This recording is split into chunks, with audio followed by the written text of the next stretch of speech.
players for this game?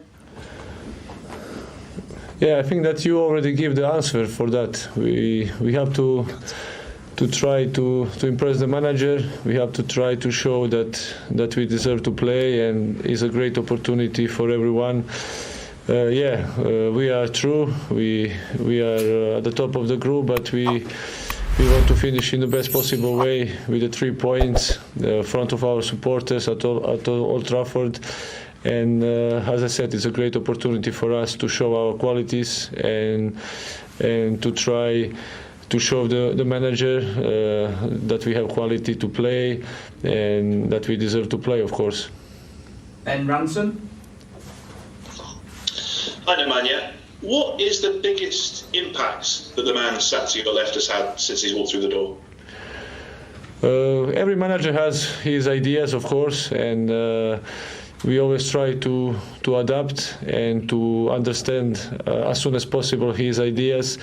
I think that everyone saw a bit of his idea last game against Crystal Palace, of that high pressing, of that organization when we defend and when we attack, of course. So obviously we are training with him only a couple of days, and we didn't have enough time to understand more of this, but we could see in the last couple of days the way we want to play, and I'm sure in the future the team will play more in his way. And as I said, after a couple of days is very difficult, but I'm sure step by step everyone will see his ideas on the pitch, because as I said, we still have to. How they're doing? Yeah, I think that they are, first of all, great people for changing room, very important players for our team. They improve a lot game by game. They don't get enough prize, because always people who are scoring goals get prize after the games, but sooner or later they will get what they deserve, and I think that game by game they are better and better. They give us stability, so they have to just continue to work in this way, and I'm sure that they will have a bright future. Okay, thank you, Nemanja. We'll now move on to Monica. Okay, thank you. See you then. Thank you. Yeah.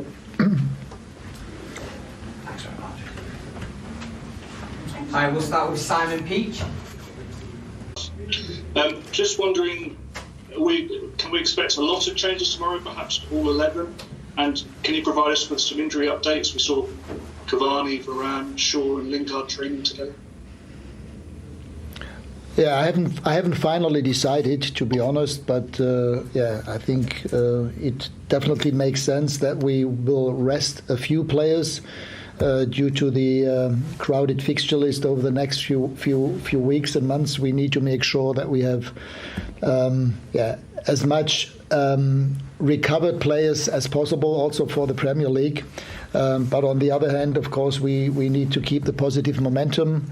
And our ethos is to win games, even if we maybe play with a few new players and fresh players. It's still important that we win the game. And by the way, the first game in this group, we lost at Young Boys, and so we still need to make up for that. And it's clear, no matter with which kind of players we will start tomorrow, we definitely want to win the game.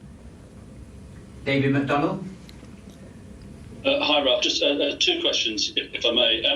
You talked about the intensity in the high pressing game, and I think on Sunday you said it was impossible to play at the level at which the players started. Is it fair to say then that the players, despite obviously being fit and top-class athletes, have to find an extra level of fitness to play at the level that you demand in terms of that high-intensity game?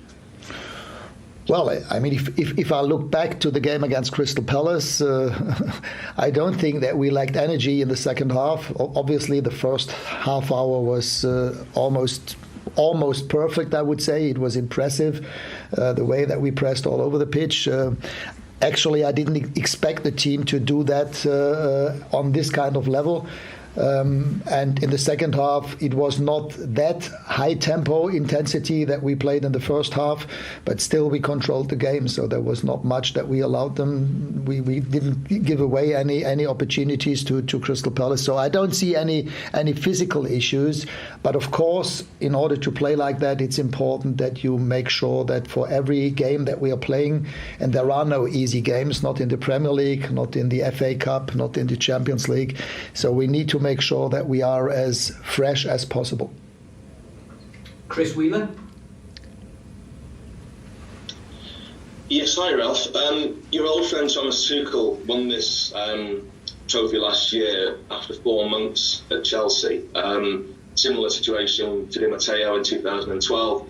Were those seasons unique in their own way, or is something like that feasible with the squad that you have now? Well, I think it's too early now, having been here only for a week now together with the team, having played one game. I think it's too early, but obviously with a club like Manchester United, we're ambitious to be as successful as we can be in all competitions, no matter in which one. And for me, it's important that we develop the team, that we continue the application of the defensive processes and fine-tune our collective defending. Right now, with playing every 3 days, it has to happen sort of in-game, and obviously also in talking to the players in video footage sessions. We did that before the Crystal Palace game, and we will also do that before the game tomorrow against Young Boys and our next fixture away at Norwich. Paul Hurst. Hi Ralph, is managing in the Champions League one of the reasons why you took this job? It's such a prestigious competition. Is it a good chance for you to test yourself again against the other best managers in the world? Well, as you know, as a young student, I studied English at university, and I also already spoke about that in the first press conference. And since then, there has always been a special relationship and a special interest on my part regarding knowing that it was only one game and the first game, but it showed how the team could defend if they worked together as a team. And obviously there is still space for improvement. Not everything has been perfect in that game. We can still improve in possession of the ball. We can create more chances. We can be more flexible on the ball. We could play more vertical on the ball. But we spoke about that in the first press conference. If you look at the number of goals that we conceded until last Saturday, and I heard today that it was the first clean sheet at Old Trafford since April. 6 months, no clean sheet in your own stadium. This, for me, it was clear where the priorities should be and how we should develop the team in the next couple of weeks. But I'm fully aware that in order to be at the end successful, which means hopefully playing Champions League next season, being as successful as we can be in the Champions League and in the FA Cup. We didn't get an easy draw, to be honest, against Aston Villa. We played them 2 times within 1 week. It's one of 3 direct Premier League duels in the FA Cup. So there were a few easier draws possible, but in the end, it's like another Premier League game, and this is exactly how we will approach this game. Ben Ransom. Hi Ralph. Could you bring us up to date on your coaching team and tell us your thinking behind any personnel that you are currently in the process of bringing in? Yes, it won't be that many. So far, I'm very happy to work with the staff I have met last week, and they gave me a lot of help in the last couple of days in preparation of the Crystal Palace game. We have decided to bring in a sport psychologist with Sascha Lenze. He's from Germany. He's a former second division player. I have worked with him for 3 years. I used to work with him for 3 years at Leipzig. 1 year in the year that we won promotion from the second to the first division myself, and in the following 2 years when Ralf Hasenhüttl was head coach and Scholt Löw, the current assistant coach of Thomas Tuchel, was his assistant coach. So we know each other since then, he will be introduced to the team as soon as he's got his visa and work permit. So I very much hope that we will have him on board either tomorrow or at the latest on Thursday. And I will also have one other assistant coach with Chris Armas. Chris Armas used to be the assistant coach at the New York Red Bulls under Jesse Marsh. That was 5 years ago when I first met him. Since then, we have met quite frequently. Also in my role as head of global for Red Bull. In the last 3.5 years, he was head coach, also head coach for the New York Red Bulls and for Toronto in the MLS. And he will again, hopefully, be able to join us in our team in the next 2 days. Samuel Luckhurst. Hi Ralph. Dean Henderson and Donny van der Beek are two prominent international players who've fallen out of their international squads due to lack of playing time this season. What are your plans for those players, and would you be open to letting either of them go on loan in January? Well, to start with, they will both play tomorrow. They will both play in the first 11. And as you saw, Donny came on as a sub last Sunday, and I know that Dean is a very, very good, ambitious goalkeeper.